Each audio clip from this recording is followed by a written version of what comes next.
Bismillahirrahmanirrahim. Assalamualaikum warahmatullahi wabarakatuh.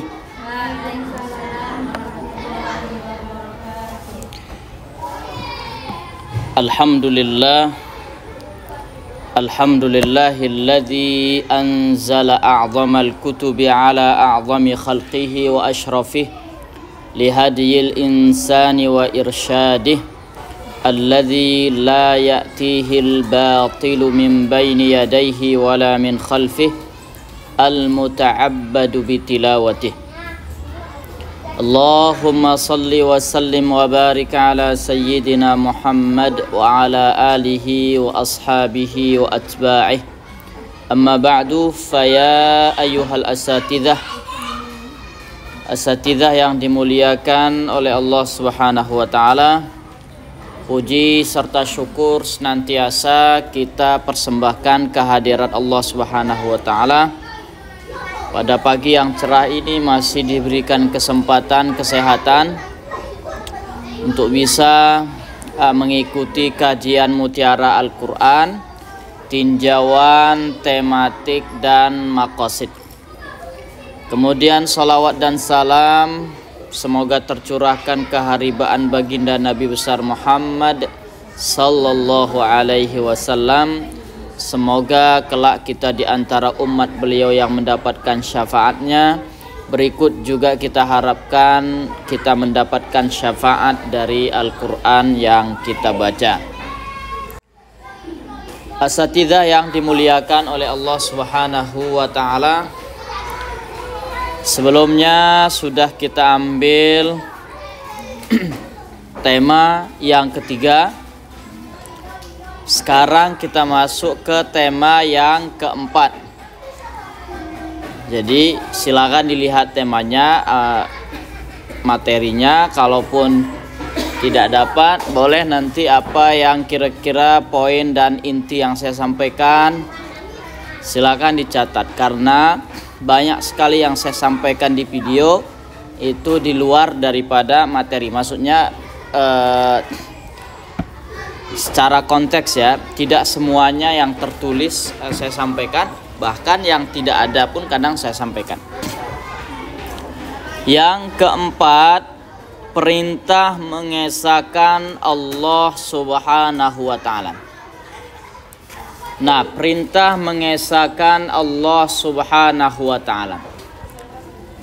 Jadi memang tema utama Al-Quran secara keseluruhan sebenarnya juga perintah mengesahkan Allah Subhanahu wa ta'ala. Tapi karena kita kaji surah Al-Baqarah, maka kita konsentrasi di surah Al-Baqarah. Nah, pada ayat yang sebelumnya Allah telah membagi 3 golongan manusia. Ya. 3 golongan manusia, yaitu mukmin, orang-orang beriman, atau al-muttaqin. Dzalikal kitabu la raiba fihi hudal lil muttaqin. Kemudian kafir. Innal ladzina kafaru sawa'un 'alaihim a anzartahum am lam tunzirhum la yu'minun. Kemudian munafik, wa minan nasi may yaqulu amanna billahi wa bil yaumil akhir wa ma hum bimu'minin. Nah, itu yang 3 golongan. Lalu Allah perintahkan agar memurnikan ibadah kepadanya. Baru ya ayyuhan nas su'budu, ya. Ya ayyuhan nasu u'budu rabbakumul ladzi khalaqakum walladzina min qablikum la'allakum tattaqun. Nah, setelah dibagi 3 golongan, kemudian ada perintah memurnikan ibadah, jadi semuanya kena. Makanya khitabnya ya ayuhan nas. Bukan langsung ya ayyuhalladzina amanu, ya berarti orang beriman saja. Enggak juga ya ahlal kitab, ya ayyuhalladzina kafaru, enggak juga. Justru yang yang khitabnya tertuju ke manusia semuanya. Ketiga-tiga golongan tadi itu terarah semua. Orang yang beriman, apa yang diperintahkan? Untuk tetap teguh dalam keimanannya. Wahai manusia yang beriman, tetap teguh pada keimanan kalian. Orang yang kafir diperintahkan agar jangan ingkar. Kemudian orang munafik diperintahkan agar memilih jalan yang benar tanpa keraguan-raguan. Jadi semuanya kena. Ayat ini adalah satu-satunya dalam Al-Quran dengan redaksi wahai manusia, sembahlah atau esakanlah Tuhan kalian. Yang satu-satunya ya ayyuhan nasu u'budu rabbakumul ladzi khalaqakum. U'budu rabbakum itu satu-satunya redaksi yang ada dalam Al-Quran. Sedangkan yang mirip-mirip dalam surat yang lain ada 3 kali. Tapi redaksinya seperti misalnya awal surah An-Nisa, ya ayyuhan nasuttaqu rabbakumul ladzi khalaqakum min nafsin wahidah wa khalaqa minha zawjaha, dan seterusnya. Nah, perintahnya bertakwa. Kemudian dalam surah awal surah Al-Hajj juga sama, ya ayyuhan nasuttaqu rabbakum inna zalzalatas saati syai'un azim. Sama. Kemudian di penghujung surah Luqman, ya ayyuhan nasuttaqu rabbakum wakhshaw yauma. Jadi semuanya yang tiga-tiganya itu wahai manusia, bertakwalah kepada Tuhan kalian. Sedangkan satu-satunya yang ada surat Al-Baqarah tadi, wahai manusia, sembahlah Tuhan kalian, atau murnikanlah ibadah kalian kepada Allah, atau esakanlah Allah. Bisa dimaknai seperti itu. Nah, apa kata Ibnu Abbas radhiyallahu ta'ala anhuma? Setiap dalam Al-Quran ada kata ibadah, maka maknanya tauhid. Kalau ibadah-ibadah yang disebutkan dalam Al-Quran itu maknanya tauhid. Makanya u'budu rabbakum sama dengan wahidu rabbakum, esakanlah Tuhan kalian. Atau memurnikan ibadah semata-mata hanya kepada Allah. Mengesahkan Allah dengan rububiyahnya, ya, Dia yang menciptakan manusia, alladzi khalaqakum alladzi ja'ala lakumul arda firasyan, dan seterusnya ya. Kemudian menciptakan bumi, kemudian menurunkan hujan. Setelah itu wa anzala minas samaa'i maa'a, ya, menurunkan hujan. Tujuannya apa? Menumbuhkan buah-buahan sebagai rizqal lakum, sebagai rizki, ya. Nah, ini ayat 21. Setelah beriman, ini di tempat lain, setelah beriman, setelah masuk Islam, Allah juga perintahkan mereka agar masuk kepada Islam secara kafah. Kalau yang tadi ya ayuhan nas masih, kemudian di tempat lain ya ayyuhalladzina amanu, ya ayyuhalladzina amanu dakhulu fis-silmi kaffah wa la tattabi'u khutuwatis syaitan. Masuklah ke dalam Islam secara kafah, yaitu orang yang beriman. Karena dulu ada namanya orang Yahudi, Abdullah ibn Salam ya. Abdullah ibn Salam. Nah, Abdullah ibn Salam ini asalnya Yahudi. Yahudi itu jarang masuk Islam ya. Di era Nabi orang Yahudi jarang masuk Islam. Nah, salah satu yang masuk Islam adalah Abdullah ibn Salam. Ibn Salam ini setelah masuk Islam, dia masih ada bekas-bekas ajaran lamanya. Seperti misalnya masih mengagungkan hari Sabat. Kalau kita sekarang hari Sabtu lah. Karena kan Yahudi, Bani Israel mengagungkan hari Sabat. Kemudian padahal setelah masuk Islam yang diagungkan sebagai Sayyidul Ayyam adalah hari Jumat. Kemudian dia juga tidak mau atau enggan memakan daging unta.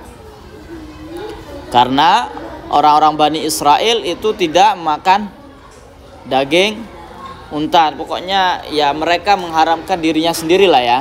Seperti dalam surat lain itu mereka mengharamkan untuk dirinya sendiri. Padahal Allah tidak mengharamkan. Nah, dengan seperti itulah ayat ini sebagian ulama menyebutkan turunnya ke Abdullah ibn Salam secara khusus, kemudian secara umum untuk orang beriman. Masuklah ke dalam Islam secara kafah. Kalau sudah putuskan masuk Islam, tinggalkan yang lama, kemudian jalankan Islam dengan baik. Dan jangan mengikuti langkah-langkah syaitan, wala tattabi'u khutuwatis syaitan, innahu lakum aduwwum mubin. Karena syaitan adalah musuh yang nyata. Karena dia selangkah demi selangkah menyesatkan manusia. Ya walaupun tadi itu hal sepele kan. Sebenarnya hal sepele sebenarnya. Karena sebelumnya dia Yahudi, kemudian masih mengagungkan hari Sabat, enggan memakan daging unta. Tapi perintahnya untuk bisa masuk ke Islam secara kafah. Kemudian tema yang kelima, perhatikan kata jannah. Kayaknya banyak nama orang jannah ya. Jannah, Nur Jannah, Siti Jannah. Paling banyak Nur Jannah lah. Atau dua-duanya Siti Nur Jannah. Nah, jannah dalam surah Al-Baqarah.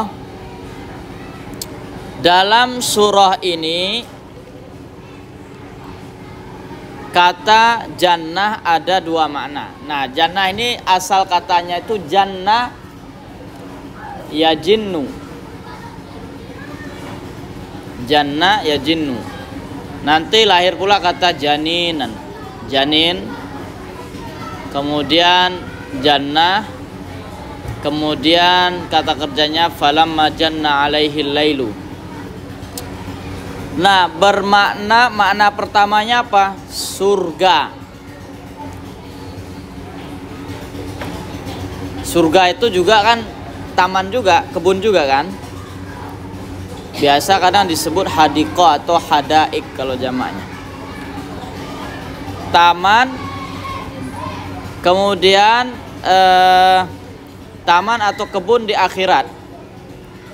Kedua maknanya kebun saja, kebun di dunia. Jadi jannah kadang di Quran menyatakan surga di akhirat, atau terkadang menyebutkan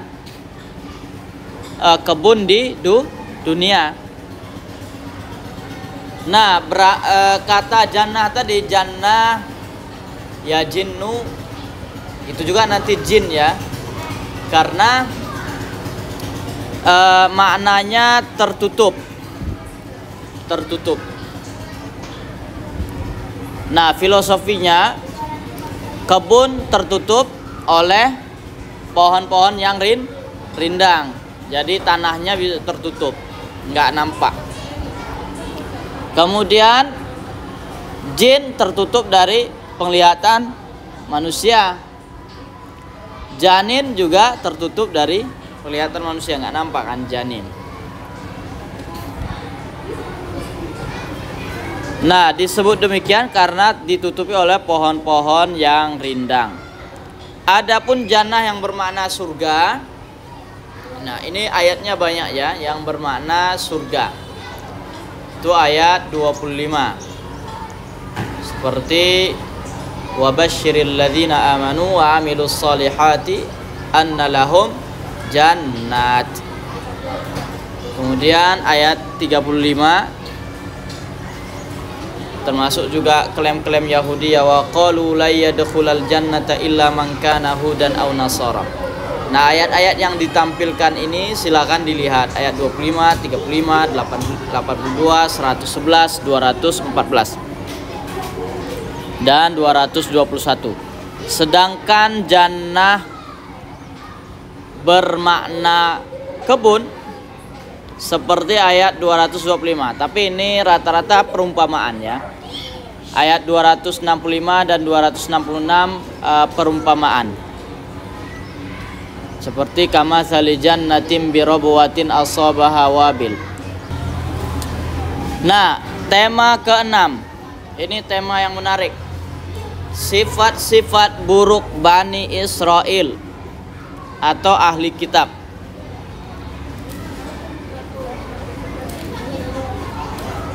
Semua sifat buruk pada orang kafir dan orang munafik ada pada ayat 6 sampai 7 dan 8 sampai 20.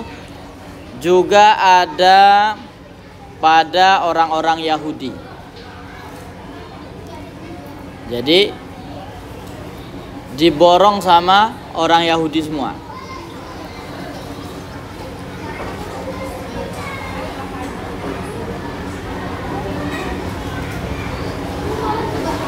Karena memang ayat-ayatnya itu kan ayat Madaniyah yang turun ketika Nabi hijrah ke Madinah. Berarti yang membicarakan ahli kitab Bani Israel itu sasarannya orang Yahudi Madinah ya. Orang Yahudi Madinah.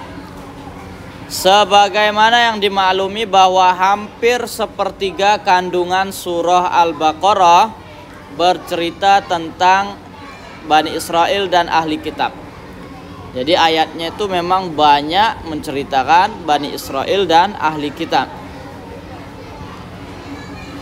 Tentu karena banyak sekali hal-hal buruk tentang mereka di masa lampau maupun ketika berdampingan dengan Nabi Shallallahu Alaihi Wasallam.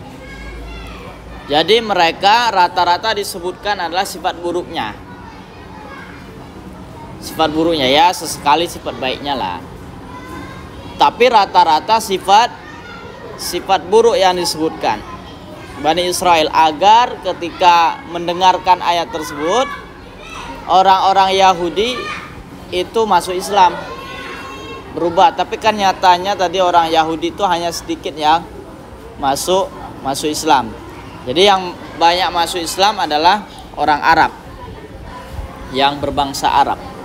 Orang Yahudi sedikit. Jadi karena memang mereka sangat keras kepala dan keras hati. Coba bayangkan di eranya Nabi Musa berapa banyak mukjizat yang ditunjukkan. Adakah mereka beriman? Enggak juga. Nah, di masa Nabi orang Yahudi banyak ada yang masuk Islam itu justru bukan karena mukjizat Nabi. Justru masuk Islam karena akhlak Nabi. Rata-rata karena akhlak. Jadi dengan akhlak dia sangat tersentuh. Bahkan kadang orang-orang Yahudi itu menguji Nabi. Sampai mana batas kesabarannya. Tapi ternyata sabar sangat luar biasa. Akhirnya Yahudi masuk Islam. Rata-rata orang Yahudi masuk Islam karena akhlaknya.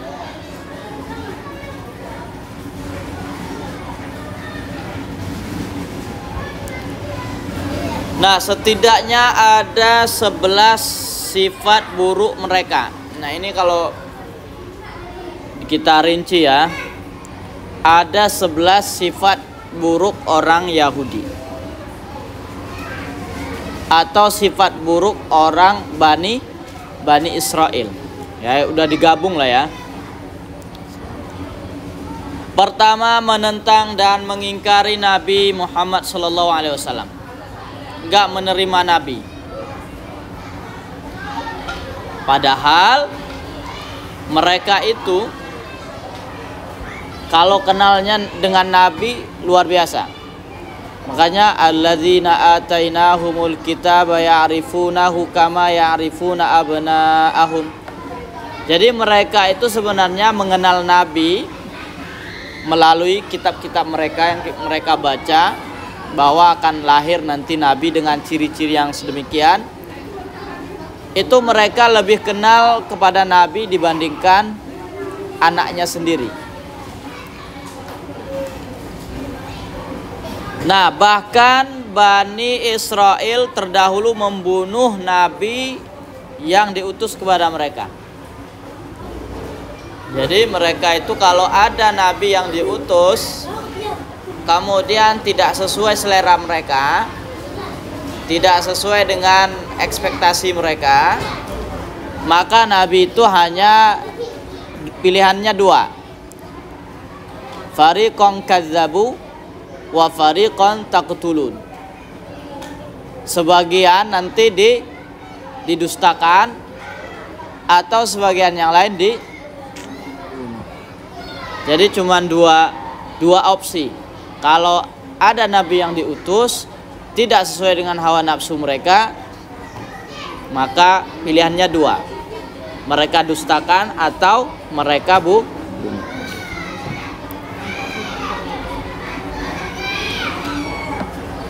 Sejarah umat yang paling banyak membunuh Nabi juga Bani Israel. Nah, dua Nabi yang terakhir sebelum Nabi Muhammad pun, Nabi Musa, Nabi Yahya dibunuh. Nabi Isa juga mau dibunuh, tapi Allah ganti ya. Allah serupakan dengan pengkhianat. Akhirnya pengkhianat itu yang disalib. Jadi mereka itu semacam ibaratnya sudah semacam kebiasaannya lah membunuh Nabi. Kemudian merendahkan kebenaran dan ayat-ayat Allah. Nah, ini ayat 14, ayat 41, ayat 78. Nanti silakan baca-baca, disesuaikan sama ayatnya biar nambah pengetahuan. Kemudian mengingkari janji dan berkhianat. Orang ini memang langganan berkhianat. Mereka bukan berkhianat dengan sesama, tapi nggak main-main dengan Allah langsung. Ini ayat 27, ayat 40, 64, 84, 93 dan 100. Kemudian menjadikan al-ijl, patung anak sapi sebagai sesembahan. Ayat 51, 54. Wa idh wa'adna Musa arba'ina lailatan thumma takhadtumul ijla min ba'dihi wa antum zalimun. Jadi ketika Nabi Musa ke Bukit Tursina menerima wahyu, lalu kemudian ditinggalkan kaumnya ke Nabi Harun, setelahnya mereka berubah jadi penyembah patung anak sapi. Kemudian juga keras kepala dan keras hati, serta suka bertanya sesuatu yang menyulitkan diri sendiri. Mereka itu tipenya suka suka bertanya yang menyulitkan diri sendiri. Kemudian ibaratnya suka nyinyir lah, kaum nyinyir. Kalau Nabi menyampaikan sesuatu kebenaran, menyampaikan wahyu, kadang dinyinyiri sama Bani Israel. Jadi keras kepala dan suka nyinyir.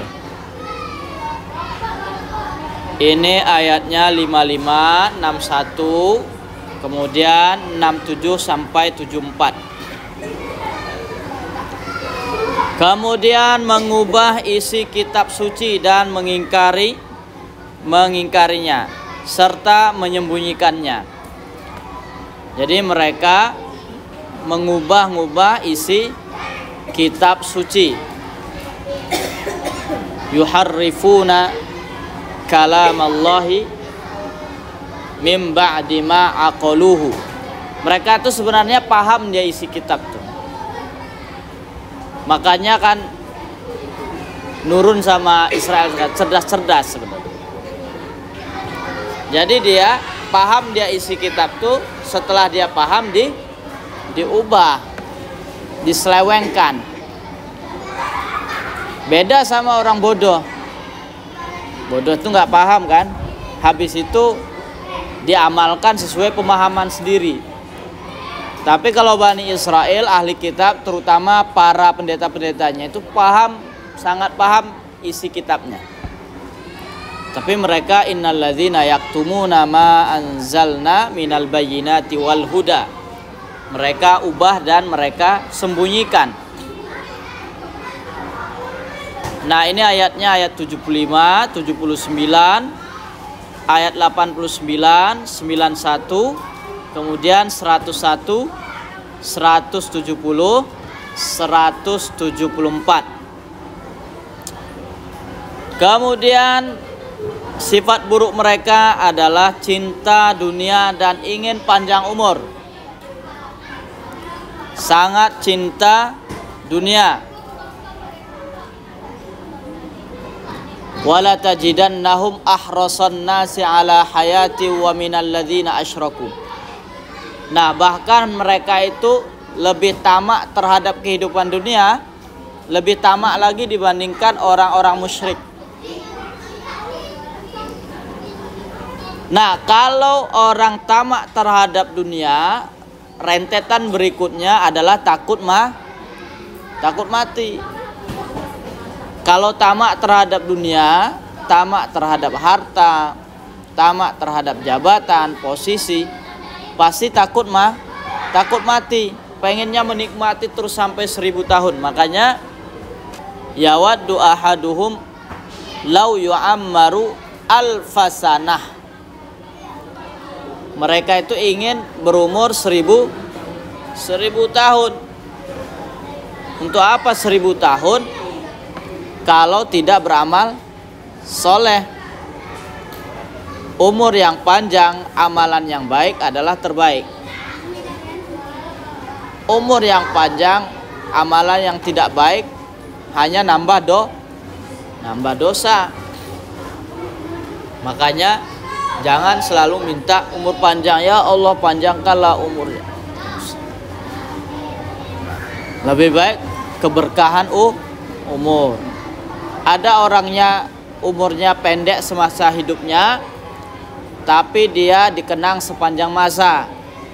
Coba perhatikan para ulama dulu, ada yang berumur 43 tahun, 50 tahun, tapi dikenang sepanjang masa kebaikannya. Dan kebaikannya masih dimanfaatkan sampai sekarang. Ada juga yang berumur panjang, tetap juga dikenang, tapi yang dikenang keburukannya. Siapa itu? Fir'aun. Sampai sekarang masih dikenang juga, cuman keburukannya. Semua yang di era-era masa dahulu itu umurnya rata-rata panjang-panjang. Yang berumur 1000 tahun siapa? Adam alaihissalam. Kemudian juga Nabi, satu lagi Nabi siapa? Nabi Nuh. Nabi Nuh, tapi Nabi Nuh itu bukan 950.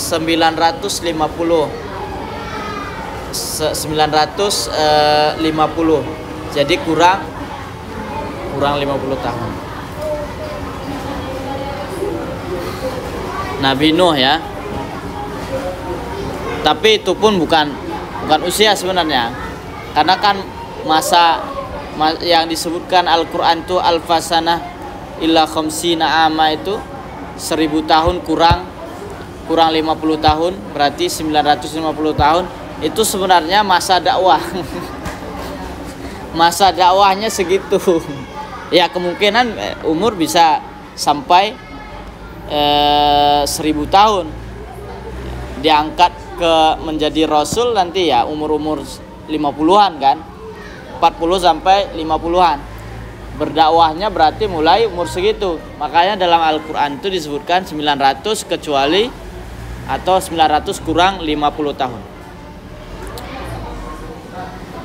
Itu ayat 94 sama 96 tadi ya. Kemudian memusuhi malaikat Jibril dan malaikat Mikail alaihi wassalam.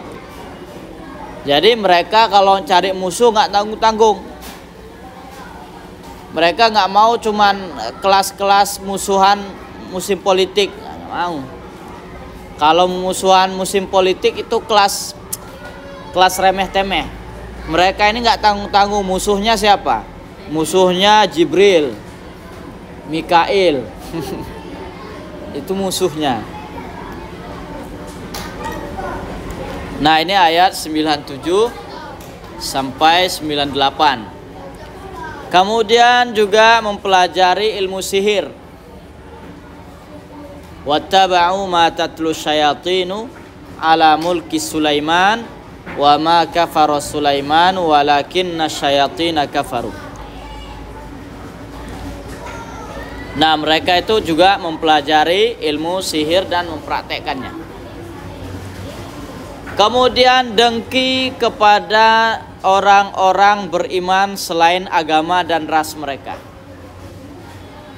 Nah penyakit mereka yang paling akut itu merasa paling terbaik. Dan sangat eksklusif, nggak mau dari lain. Kalau dari ras lain, agama lain mereka nggak anggap.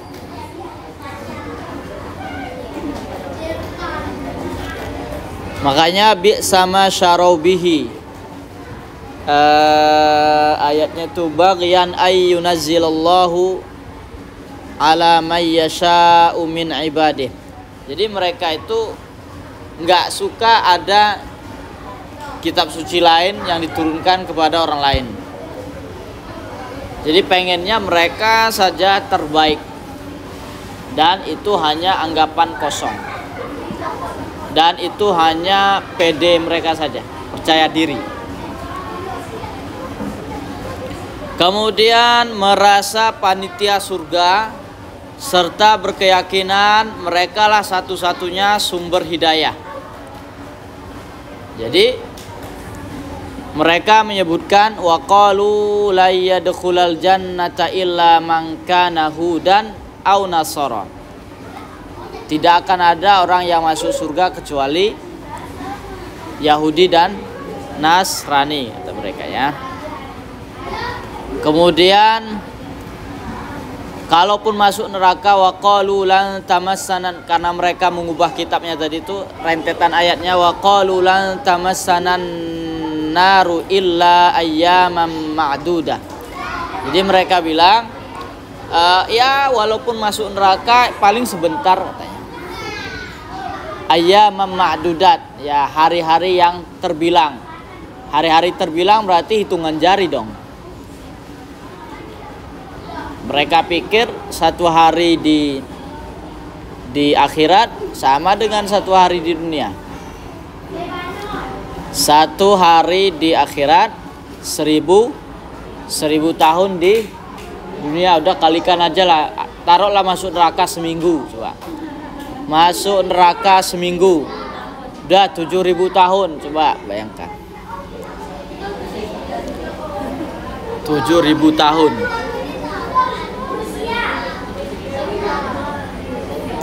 Itu tadi berangkat dari karena memang merasa istimewa. Mereka bilang tidak akan ada masuk neraka kecuali tidak akan masuk surga kecuali orang Yahudi dan orang Nasrani. Kemudian kalaupun masuk neraka paling sebentar saja, habis itu masuk surga. Nah, ini kalau ada anggapan-anggapan orang yang beriman seperti ini, nah ini parah sekali nih, sama dengan Bani Israel. Kan ada itu biasanya nggak apa-apalah masuk neraka sebentar, toh juga nanti ujung-ujungnya masuk surga. Nah, ini sudah menantang Allah sebenarnya, seolah-olah neraka itu hanya seperti penjara dunia, seolah-olah neraka itu hanya apinya macam api lemang sama api bakar ikan. Ini nggak pantas orang beriman berbicara seperti ini, terkesan menyepelekan dan menghina ayat-ayat Allah. Oke ya, cukup sekian dulu. Berikutnya nanti ini panjang juga, kayaknya satu halaqah lah diupayakan. Subhanakallahumma wa bihamdika asyhadu an la ilaha illa anta astaghfiruka wa atubu ilaik. Assalamualaikum warahmatullahi wabarakatuh.